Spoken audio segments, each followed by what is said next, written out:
டேய் விஸ்வா, உன்கிட்ட ஞாயிற்றுக்கிழமை கேட்க இருந்தா சரியான கடுப்புல இருக்கிற உன் மேல. எது எம்மால கடுப்புல இருக்கிறியா? நாயமா பார்த்தா உம்மாலதான் என்ன கடுப்பாகணும். அதான் ஞாயிற்றுலயே மேட்சை முடிச்சிட்டீல, அப்புறம் என்ன? நான் பார்க்க அந்த சுதாகர் தண்ணி கொண்டு வந்திருந்த நாய் 2 மேட்ச் அடிச்சுட்டான்னு சொல்லி அவனை தலையில் தூக்கி வச்சு கொண்டாடுறீங்களா? நானும் 4 பால் ஏதோ வேஸ்ட் பண்ணிட்டேன், அதனால என்ன ரிட்டர்ன் பண்ண வைக்கிறீங்க? ஏண்டா அதனாலதான் மேட்ச் தோத்தது. யோ, அவன் தண்ணி கேன் கொண்டு கொடுத்தாலுமே கேம் இம்ப்ரூவ் பண்ணிட்டாயா?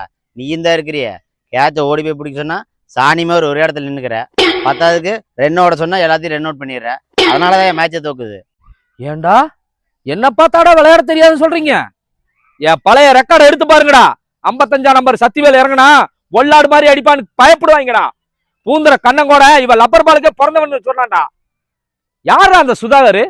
6 பாலு கிரு கிரு கிருன்னு கண்ணை மூடிட்டு சுத்திட்டு இருந்தான்டா. நான் தாண்டா அவனுக்கு பேக் புட்டு ஃப்ரண்ட் புட்டு எல்லாம் சொல்லி கொடுத்தேன். இன்னைக்கு என்னையே விளையாட தெரியலன்னு சொல்றீங்களாடா? நான் இனிமேல் விளையாடவே வரலடா, போங்கடா. ஆமா, பெரிய ஒரு பொல்லாடு. இறங்கிட்டா 6 மட்டும் தான் அடிப்பாரு, சிங்கிள் டூவில் அடிக்க மாட்டாரு.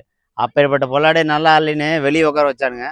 இந்த ஆள்ல எம்மாத்திரா அப்பா, நம்மளே விளையாட்டு தூக்கலான்னு இருந்தோம், அந்த ஆளே போயிட்டான். இனிமேலாவது கப்படிக்கிற வழி பார்ப்போம். ஒரு பேடையே ஒளிஞ்சுதுடா.